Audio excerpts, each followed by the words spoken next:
Сайн байцгаана уу? Намайг Томсон Нараа гэдэг. Би life coach. Life coach гэдгийг монгол руу орчуулах юм бол амьдралын дасгалжуулагч, амьдралын хүтэж хэмээх утга орж ирж байгаа юм аа.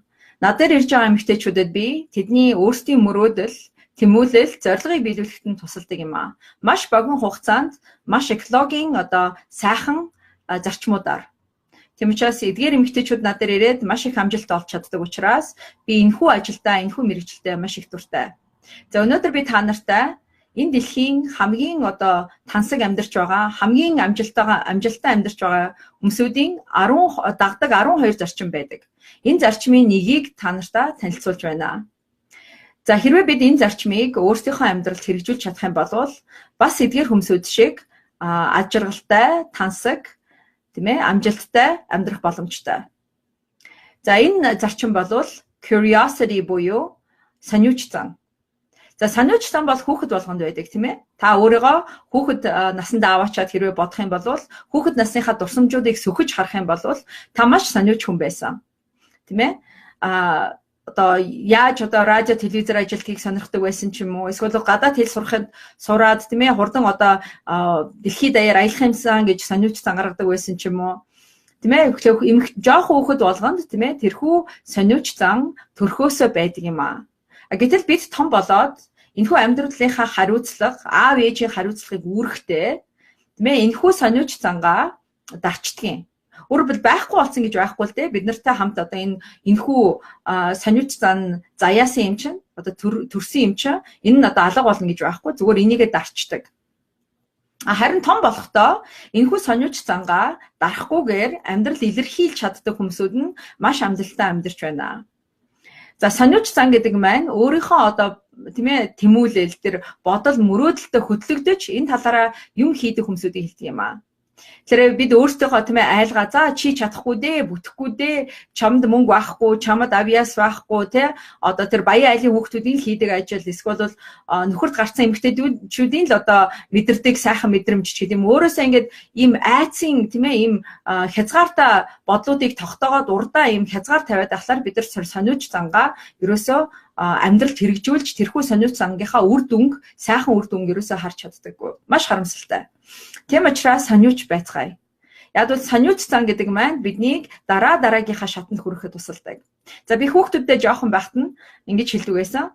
Тэгээ та нар ингээл шүн тийм ээ дулаахан хүнжилтээ ороод тийм ээ их сайхан нойрсох дуртай. Яг бол тэрхүү хүнжил бидэнд дулаахан тийм ээ зөөлхөн им сайхан боломжийг олгож байна. Гэтэл өглөө болгон босоод бид нар тэр дулаан хүнжлээсээ босож тийм ээ амьдралыг үзэхгүй болвол бид бүх юмнаас хоцордгоо гэж. Хэрвээ дулаахан хүнжлэлтэй бид нар суугаад байх юм бол тэр мандаж байгаа нарыг харах боломж байхгүй тийм ээ, цэцэглэж байгаа цэцэгсийг харах боломж байхгүй, нисж байгаа бүрэгдийг харах боломж байхгүй, тэр урсаж байгаа горхины дууг сонсох боломж байхгүй. Тэгэхээр бид хэрвээ өөрсдийгөө хэтэрхий нэгэн байдал тэрхүү дулаахан хүнжлэлтөө тийм ээ ингээд хязгаарлаад тэрхүү шорондоо өөртөө хийгээд байх юм бол тэр сониуч зангадаа хөтлөгдөж амьдрах боломж байхгүй гэдэг чинь бид нар амжилтанд хүрэх ажралыг мэдрэх, цээж дүрэн мэдрэх боломж байхгүй гэсэн үг. Тийм ч өнөөдөр та нар сониуч зангаа дээшээгээ гаргаж тийм ээ нууцсан байгаа бол тэрийгэ дарцсан байгаа бол гадагшлуулж амьдрцгаая. Таны сониуч зан юу хүсэж байгаа вэ? Гадаад хэл сурах гэж хүсэж байна уу? Жишээлбэл англи хэл. Тэгвэл тэр англи хэлнийхаа сургалтын ном дэвтрийг аваад эсвэл чөлөөтэй тавигдаж байгаа тийм ээ үн төлбөргүй тавигдаж байгаа хичээлүүдийг аваад үзцгээе. Хэрвээ таны сониуч зан гадуур гадагшаа аялж бусад дэлхийн ертөнцөөр байгаа зүйлийг харъя гэж хүсэж байгаа бол тэрхүү мөрөөдөлтөд автагдан ажиллацгаая. Хэрвээ таны сониуч зан тийм ээ өөр бусад сайхан зүйлүүдийг танаас шаардаж байгаа бол тэрхүү сайхан зүйлдэ хөтлөгдөж амьдарцгаая. Яг бол та нар жилийн дараа, 2 жилийн дараа, 3 жилийн дараа хэрвээ энэхүү сониуч жоохон хүүхдийн тэр сайхан мөрөөдөлтөө сониуч зандаа хөтлөгдөн амьдрах юм бол маш их амжилтыг амсаж чадна. Тийм учраас дулаан хүнжлээсээ өнөөдөр гарцгаая, тийм ээ. Тэрхүү мандаж байгаа нарыг харцгаая, эсвэл жаргаж байгаа нарыг харцгаая, тийм ээ. Цэцэглэж байгаа тэрхүү сайхан цэцэгсийг үнэртцгээе. Бидний амьдралд орж ирж байгаа тийм ээ бүх сайхан бүрийг одоо хүлээж аваад тэрхүү одоо сайхан зүйлүүдээрээ бид нар амьдарцгаая. Инхийн тулд бид нар хүнчлээсээ гарах хэрэгтэй. Тэрхүү дулаахан тийм ээ та нарыг барьж байгаа тэр хязгаарсан тэр бодлуудаасаа гарах хэрэгтэй. Сониуч зантаа амьдарцгаая. Хэрвээ сониуч сангаараа та нар одоо амьдрах юм бол тэ бүхэл зүйл таны өмнө одоо нээлттэй. Зөвхөн танаас шалтгаалж байгаа.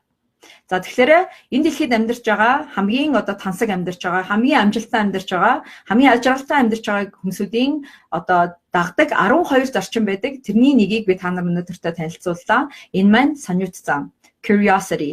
Тэгэхээр бүгдээрээ өнөөдөр curious байцгаая, сониуч байцгаая. Бүгдээрээ тэр хүүхдийн тийм ээ тэрхүү сайхан одоо бүх юмыг шинээр эхлүүлэх гэсэн, шинэ хуудасаас бүх юмыг нээх гэсэн, шинэ хуудасаас бүхнийгээ эхлүүлэх гэсэн тэрхүү сэтгэлдээ, тэрхүү тэмүүлэлдээ, мэдрэмжэндээ бүгдээрээ автагдаж амьдарцгаая. За та нартаа дараагийн сургалт хүртэл баяртай. Хэрвээ энэхүү мессеж танарт таалагдсан бол нэмэх тэмдэг тавиарай.